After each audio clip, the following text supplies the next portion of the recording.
lo primero que se ve de mí es una silla de ruedas. Entonces, maricón, eres tullido, pues aún te enfrentas a mucha más discriminación. Pero cuando acabas de entrenar y llega el cronómetro a cero, pues mueres. Mensajes peyorativos que, bueno, pues que a lo largo de mi vida pues se han ido haciendo míos y me los he ido creyendo. Y al final soy yo el que se enfrenta a la vida, a ser diferente, y entonces es cuando empieza tu trabajo personal de aceptación, de no infravalorarte, bueno, de mostrarle al mundo cómo eres y que tienes sitio en este mundo.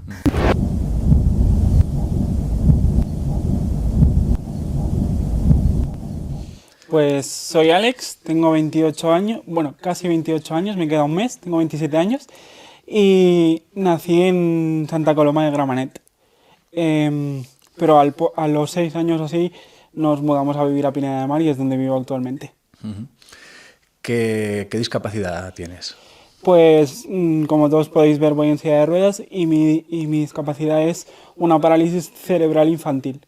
Se le llama así porque la lesión ocurre en el momento del parto y es por eso que se le llama infantil. Para las personas que no sepan lo que es una parálisis, ¿en qué consiste?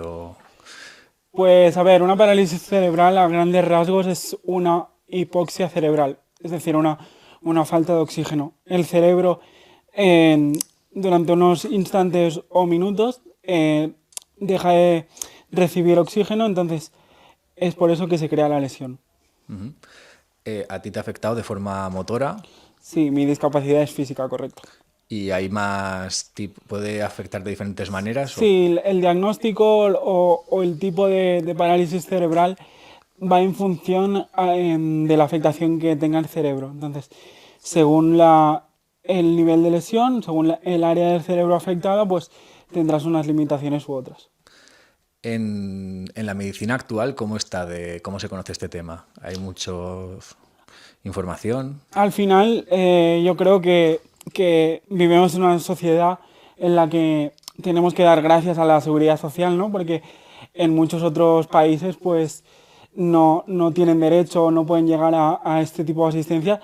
Pero sí que es verdad que, echando la vista atrás desde mis 27 años que tengo, pues sí que han habido mejoras muy importantes con las que se han podido paliar los síntomas o tratamientos innovadores que han ayudado a la calidad de vida de las personas que las sufren. Porque nos cuentas que vas a cumplir 28 años. En el momento que a ti te detectan esta parálisis, ¿qué soluciones o tratamientos o rehabilitación que se puede hacer?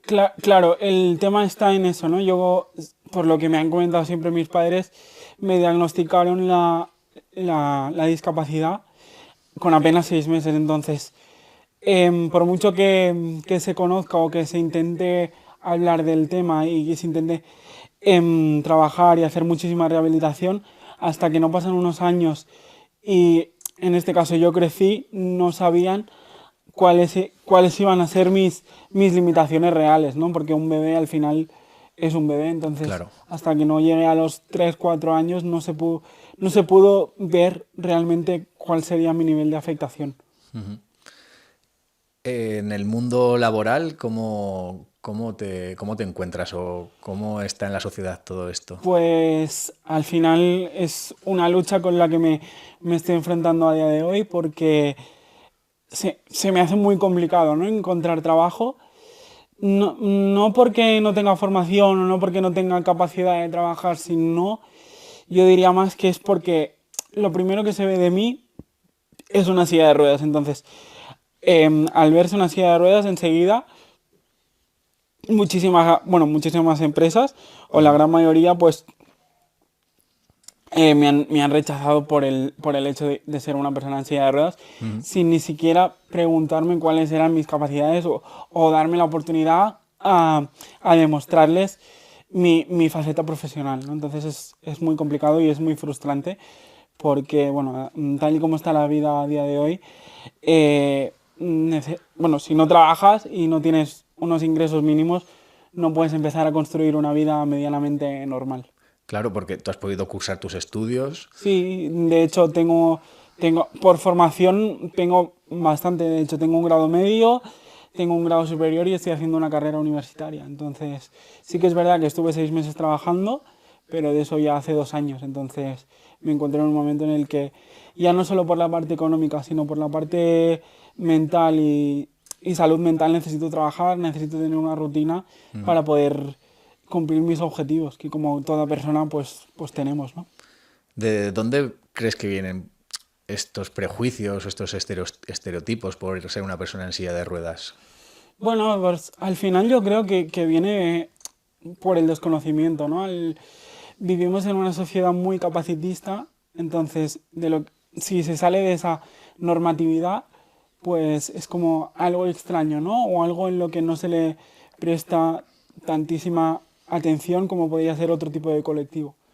Pero al final es eso, ¿no? Y quiero rescatar una de las tantas frases que he ido escuchando porque me gusta mucho hacer ponencias, hacer charlas y me acuerdo una de las veces que fui me dijeron es que la sociedad se fija mucho más en lo que no podéis hacer que en lo que sí, ¿no? Entonces, yo siempre digo lo mismo, la única diferencia que hay y es real y es factible si me comparo yo contigo, por ejemplo, es que tú caminas y yo no. Pero más allá de eso, al final yo con mi silla de ruedas puedo hacerlo prácticamente todo, excepto andar. Claro, porque tú eres una persona independiente en ese sentido. Sí, al final no ha sido un proceso fácil porque al final cuando eres pequeño pues estás mucho más protegido como es normal. Pero bueno, a la que yo fui creciendo y fui viendo que mis capacidades me lo permitían, pues fui ganando autonomía y fui ganando independencia y a día de hoy puedo hacerlo todo. Sí, iba a decir prácticamente, pero es que realmente todo lo puedo hacer desde mi silla de ruedas. Claro, porque esto habrá sido a base de trabajo interno tuyo, de confiar en ti mismo. Sí, bueno, al final siempre lo digo, ¿no? Yo doy las gracias a mi familia porque desde el minuto cero pusieron toda la carne en el asador y lucharon porque yo tuviera una rehabilitación y lo pudiera hacer todo para que el día de mañana tuviese una buena calidad de vida, ¿no? Pero sí que es verdad que llega un momento que eh, la lucha de mis padres y de mis hermanos pues pasa a un segundo plano y al final soy yo el que se enfrenta a la vida y el que se enfrenta a ser diferente y entonces es cuando empieza tu trabajo personal de aceptación, de no infravalorarte, bueno, de mostrarle al mundo cómo eres y que tienes sitio en este mundo. Me parece un buen mensaje para que Sí. la gente lo pueda escuchar, gente que esté en situaciones similares. ¿Y cuáles crees que son las principales barreras que tú te has podido encontrar tanto en la sociedad o en la vida? Bueno, al final estamos acostumbrados a vivir en una sociedad en la que es blanco o es negro, ¿no? Ya. Entonces, dentro de este hay una escala de grises que no se les presta atención o que no se les da su espacio, ¿no? Yo, las mayores barreras son la falta de accesibilidad. O sea, al final, que una sociedad como la que vivimos aún a día de hoy no sea 100% accesible, para mí es un gran atraso como sociedad, porque al final en este mundo, en esta sociedad, es muy diversa y dentro de esta diversidad pues estamos nosotros también, ¿no? Claro. Entonces, para mí los principales problemas son la falta de empatía muchas veces también, porque al final mucha gente pues no sabe o tiene la falsa creencia de cómo se tiene que dirigir a nosotros con ciertos comentarios, cierto vocabulario que en mi humilde opinión debería estar obsoleto, pero bueno, al final es cuestión de una reconstrucción constante, ¿no? Porque al final, como todo en la vida, pues todo avanza y si hay, por ejemplo, palabras que nos identifiquen, que no sean tan peyorativas como las que antiguamente o años atrás se usaban, ¿por qué se sigue usando el término minusválido? Ya. Por ponerte un ejemplo de muchos de los que te podría decir, ¿no? Pero al final te das cuenta que ahí está el progreso, ¿no? Entonces está en nuestra mano. Porque por mucho que yo intente luchar y haga porque en la vida hay un sitio para mí, si luego el entorno al que yo me tengo que enfrentar no da ese cambio de chip, es una lucha en vano. Claro.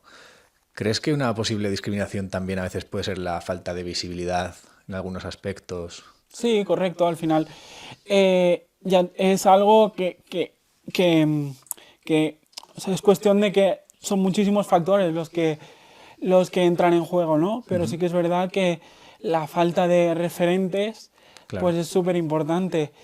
Eh, Todo esto, o sea, a mí me cambió la vida, me cambió la forma de verme, gracias a que yo siempre he estado acompañado, he tenido un acompañamiento médico en todos los sentidos. Entonces, yo, pues, tendría, no recuerdo bien si unos 12 13 años, que me cambiaron de psicóloga, porque mi psicóloga, no me acuerdo si le daban la baja o cambiaba de centro. Todo esto lo he hecho siempre en Goodman, el centro de neurorehabilitación que está en Badalona ahora mismo.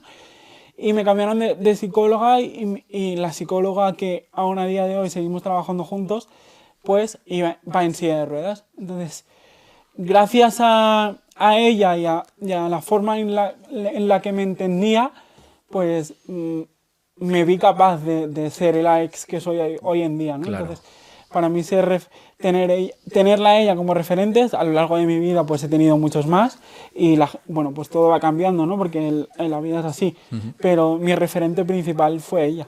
Claro, es importante tener esas referencias donde Sí. uno pueda verse con alguien que está en una situación similar a la suya y pueda verlo como igual en ese sentido. Sí, y al final yo con el tiempo y con los estudios que tengo, soy casi educador social, pues hay muchas cosas que yo recuerdo de mi pasado que, que ahora las entiendo, las puedo interpretar y puedo encontrarles ese porqué, ¿no? Pero yo en aquel entonces pues no era consciente de que según qué comportamientos o qué actitudes tenía la gente conmigo, podría ser se podría tratar de una discriminación, ¿no? Ya. Al final, yo lo único que escuchaba sobre las personas con discapacidad era pues la típica palabra pobrecito, el que no íbamos a ser capaces de conseguir nada, bueno, todo tipo de mensajes peyorativos que, bueno, pues que a lo largo de mi vida pues se han ido haciendo míos, y me los he ido creyendo, ¿no? Y al final, en base a una deconstrucción personal, pues he ido derribando todo aquello que yo antes creía de mí. Aparte, a día de hoy ya existen, por ejemplo, Alex Roca, que Sí, por ejemplo, es un referente también de esto. totalmente, y al final, seas o no, porque sí que es verdad que hoy en día con las redes sociales pues puedes tener un público más y puedes ser los llamados de ahora influencer, pero al final, independientemente del alcance que puedas llegar a tener, si tú el contenido que generas y el contenido que compartes puede ayudar a alguien, ya no solo a otras personas con discapacidad, ¿no? Pero a la sociedad, que abran un poco más la mente, ¿no? Que el abanico de posibilidades es mucho más amplio de lo que se suele escuchar en los medios de comunicación. A día de hoy todavía se utilizan como la palabra discapacitado o la palabra minusválido, como te he dicho antes, Sí, se utilizan, y el problema no está en utilizarse, sino que hoy en día hay otra terminología que no es peyorativa. Por ejemplo, ¿por qué se sigue usando ese tipo de vocabulario habiendo recursos que nos incluyen mucho más a todos y que no afectan a nuestra integridad personal? claro. Quería también que nos contaras un poco sobre el deporte, ¿Vale? porque sé que practicas CrossFit. Sí. ¿Cómo empieza todo esto? Pues mira, para ponernos un poco en situación, yo nunca he sido una persona de hacer deporte. De hecho, me medio obligaban porque, al ser una persona con discapacidad, bueno, pues un cuerpo normativo o un cuerpo de una persona cualquiera pues no está hecho para pasarse todo el día en silla de ruedas, ¿no? Entonces siempre he ido combinando la rehabilitación en Goodman con ir al gimnasio, ir a nadar, tal. Y a mí nunca me había gustado, o sea, estaba apuntado a un gimnasio convencional, y iba quizá una vez al mes como a pasar lista, ¿no? Iba, pero no era algo recurrente. Hasta que en Pineda de Mar, que es donde vivo, abrieron un box de CrossFit, y mi hermano mayor empezó a ir. Y un día me acuerdo que estábamos cenando en casa y dice, Alex, ¿por qué no vienes a probar esto del CrossFit? Que he hablado con los entrenadores y están encantados de recibirte y tal. Y aquello quedó como en el aire, hasta que un día me dijo, prepárate la mochila que a las 8 tenemos clase reservada. Bueno, no pude reaccionar y no me dio tiempo a decirle que no, ¿no? Entonces me acuerdo que fui, acabé muertísimo porque bueno, el CrossFit sí que es verdad que al combinar la alta intensidad con un trabajo anaeróbico y muchos estímulos, pues al final, si no estás acostumbrado a hacer deporte, Son sesiones muy intensas. son sesiones muy intensas, que luego sí que es cierto que tienen muchos beneficios, pero cuando acabas de entrenar y llega el cronómetro a cero, pues mueres. Y me acuerdo que yo en aquel entonces pues fuimos a la primera clase. En aquel entonces yo no tenía ni idea del CrossFit adaptado, pero bueno, fui entrenando, vi que en principio iba a ir siempre acompañado de mi hermano, pero claro, entre que mi hermano trabajaba y estudiaba y yo tenía unos horarios distintos a los suyos, pues al final dije, pues voy solo. Lo tenía prácticamente al lado de casa y me lo podía combinar muy bien porque estudiaba. Lo tenía justo al lado de un instituto donde me estaba sacando en aquel entonces el grado superior. Entonces terminaba las clases a las 8:20 y a las 8:30 tenía hora de CrossFit. Si veía que estaba muy cansado, pues llamaba a mi padre y me venía a buscar. Pero lo cogí como rutina o sea, me cogió con muchas ganas y de hecho en aquel entonces yo perdí unos 15 kilos. Y la verdad es que la calidad de vida me cambió un montón. Claro, te ha ayudado mucho todo esto. Sí, no. Y eso, yo iba entrenando a mi rollo, pues intentaba buscar por internet aquello, cómo adaptar ¿sabes? Yo sí que se empezaba a ver más movimientos sobre el CrossFit adaptado y aquello, yo por curiosear, pues fui intentando medio adaptarme las sesiones, ¿no? Y me acuerdo que me escribió Tati por Instagram, porque ella alguna vez vivía en Barcelona porque estudiaba, pero sus padres son de Santa Susana, y como en aquel entonces Mount CrossFit pues era de los pocos que habían por la zona, y ella entrenaba allí. Entonces vi que me escribió un DM a Instagram, hola Alex, soy Tati, te he visto entrenando, ¿qué tal? ¿Cómo lo llevas? ¿Cuánto tiempo llevas en esto del CrossFit? Tal. Y de repente me dice, es que hay una asociación que se llama Limited Edition Athletes, que son atletas con discapacidad, que practican CrossFit, le adaptamos los entrenos, hacemos entrenos semanales, tal. En febrero de este año, eso fue en 2019, en febrero hacemos el primer Open adaptado, tal, ¿te apetece venirte? Y aquello que pensé, bueno, pues no pierdo nada. Le dije justamente a mi hermano, a Daniel, que fue el que me enseñó esto del CrossFit.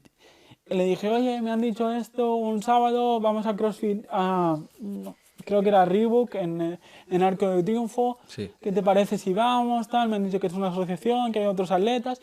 Y bueno, que fui.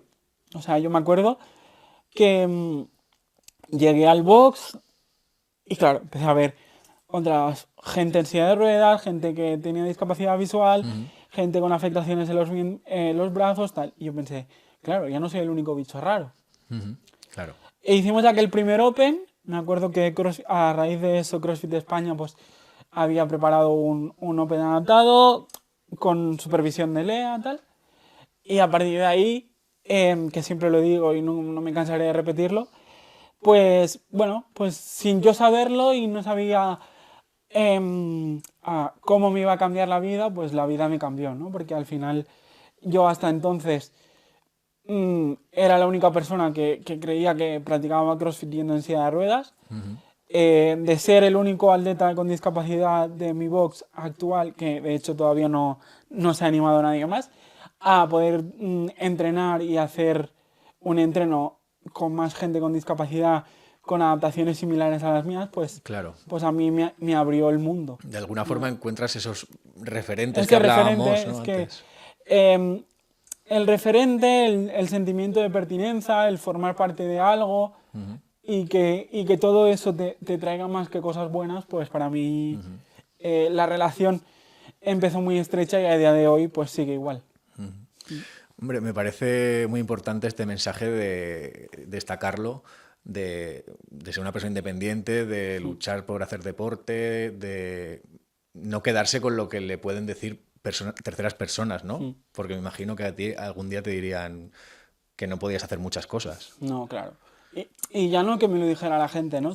Pero sí que es verdad que yo decía, pues esto me va a durar como me duraba el gimnasio, que en 2 semanas diré, pues mira, ya no vengo más, ¿no? Entonces, yo era el propio que se generaba esos pensamientos intrusivos de que no iba a llegar a nada, que esto iba a durar lo de siempre, pero bueno, fui viendo que era capaz, que mi calidad de vida había cambiado muchísimo y que esto del CrossFit podía ser algo guay y algo que me lo llevo para siempre. También eres activista del colectivo LGTBIQ+. Correcto. ¿Cómo ves esto en la sociedad actual? Pues si ya el tema del colectivo LGTBIQ+ es tema tabú y es un tema con el que existen miles y miles de prejuicios, si eres una persona con discapacidad, pues todavía lo es más. Porque, bueno, partiendo de la base que a las personas con discapacidad se nos asexualiza, o sea, la vida, por mucho que se nos llene la boca de inclusión y de que no es real, la vida de las personas con discapacidad, la vida sexual de las personas con discapacidad, muchas veces y en muchas ocasiones se cuestiona, ¿no? Y al final, pues sí que me considero activista porque al final yo muestro mi sexualidad abiertamente. De hecho, fue gracias a la familia de Lea que yo di el paso a salir del armario. Y siempre han sido ellos mi lugar seguro, mi safe place que se le llama ahora. Y para mí fue súper importante, ¿no? Pero sí que es verdad que intento mostrar que el colectivo LGTBIQ+ lo formamos todo tipo de personas, con todo tipo de cuerpos, todo tipo de géneros, y que no solo está estipulado por ciertas personas que ellos mismos implantan los cánones a cumplir para poderte considerar del colectivo, ¿no? Entonces, si yo con mi historia de vida, con mi forma de ver mi vida y mi sexualidad, pues puedo mostrar una nueva realidad, pues lo intento. Que no siempre surge efecto, pues no lo surgirá, pero yo intento mostrar mi vida tal y como es. Porque has dicho una cosa que a las personas discapacitadas muchas veces no se los tiene en cuenta como personas sexuales. Asexuales, Asexuales. es decir, sin el deseo sexual, ¿no? Porque de alguna manera pues entiende que una persona con discapacidad no tiene derecho a disfrutar de su vida sexual como lo hace cualquier otra persona sin discapacidad, ¿no? Y puedes pensar que es absurdo, pero es que realmente lo es. Entonces, ¿qué pasa? Que hoy en día pues se entiende la sexualidad como lo típico, ¿no? Una penetración. Entonces, sí que es verdad que depende del tipo de lesión que tú puedas llegar a tener, tu vida sexual puede verse afectada por temas de sensibilidad, por cualquier otros temas. Sí que es verdad que puede haber cierta afectación, pero eso no quita que una persona con discapacidad no pueda disfrutar de su sexualidad igual que lo hace una persona sin discapacidad. En mi caso, por ejemplo, al verme en silla de ruedas, enseguida me pueden llegar a preguntar si puedo tener erecciones. Sin apenas conocerme, o sea, el mensaje es directo, ¿no? Yeah. Entonces, no por el hecho de ir en silla de ruedas tienes que tener afectada la sensibilidad. Sí que es, como te digo, sí que hay casos en los que sí, pero yo, por ejemplo, que tengo una parálisis cerebral, mi sensibilidad no está afectada en ningún... porque yo no tengo afectación en la médula, entonces a nivel sensitivo y a nivel de sensibilidad yo no tengo ningún problema. Y de deseo. Claro, evidentemente, independientemente que tengas alguna afectación que te produzca una anomalía en el campo de la sexualidad, el deseo no tienes por qué tenerlo afectado.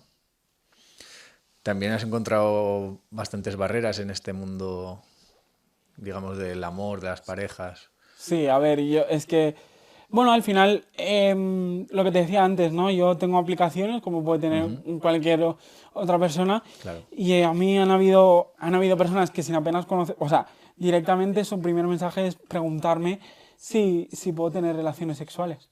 O decirme, o utilizarme como un fetiche sexual. ¿También te Entonces, ha pasado esto? sí, sí, sí. Y al final yo soy una persona que se ríe todo este tipo de comentarios pues no me afectan en su día a día. ¿Por qué no? Porque al final yo tengo muy claro lo que soy y lo que puedo ofrecer, ¿no? Claro. Pero sí que llega un momento que es frustrante el no conseguir construir estos vínculos afectivos sexuales con cualquiera. Sí que es cierto que esto que voy a decir quizás es tirarme piedras a mi propio tejado, pero es verdad que el colectivo LGTBIQ+ está lleno de tabúes, de estereotipos, que al final, tengas discapacidad o no, lo que te comentaba antes, si no entras dentro de los cánones que ellos mismos han impuesto, pues ya no tienes derecho a querer y ser querido, ¿no? Entonces es un poco complicado. ¿Estos cánones te refieres de la propia sociedad? Sí, sí, sí, porque al final estamos acostumbrados a ver a personas del colectivo con un cuerpo de gimnasio, un cuerpo aceptado socialmente, pero si no tienes ese six-pack, pues ya no puedes formar parte del colectivo. Y al final, pues, ¿quién te dice a ti que yo no me puedo, ¿sabes? Es como un poco contradictorio, ¿no? Porque mucha de la discriminación que recibe el colectivo LGTBI se genera dentro del colectivo. Hay mucho rechazo a según qué etiquetas dentro del colectivo. Claro. Entonces, como siempre digo yo, si encima de maricón eres tullido, pues aún te enfrentas a mucha más discriminación. Más etiquetas, Sí, claro. sí, sí. Y a veces esta pluralidad que se Sí, sí, debería sí, de... totalmente. Se nos llena la boca de aceptación de muchas etiquetas y dejar ser a todo el mundo lo que quiera ser, pero luego a la hora de la verdad, pues al final lo único que importa es que tengas un cuerpo 10 y que bueno, que al final que sexualmente pues cumplas las expectativas que ellos ponen. No sé si hay alguna cosa más que nos quieras comentar. No, yo creo que así a modo de resumen, os he contado lo más importante para mí y creo que también agradecer a vosotros por darme este espacio, ¿no? Porque sí que es verdad que pues yo intento subir contenido a redes, intento mostrar mi vida con normalidad porque ya a día de hoy tendríamos o sea, mi vida a día de hoy todavía no es normal, no se considera algo normal. Entonces yo intento mostrar y si hay alguien no recibo muchos mensajes, pero sí que he recibido gente que me ha dicho, ostras Alex, pues yo no lo veía así, también voy en silla de ruedas y me está costando pues ir a un gimnasio porque me da vergüenza ir solo, bueno, y para mí eso es clave, ¿no? Porque al final es lo que hablábamos antes de De referentes, ¿no? Al final, referentes. si con eso ayudo a cambiar la mentalidad de nuestra sociedad y de las personas con discapacidad, pues yo satisfecho. Seguro que sí, Alex. Sí, Nada, un placer haberte tenido aquí con nosotros. igualmente, Muchas gracias. encantado.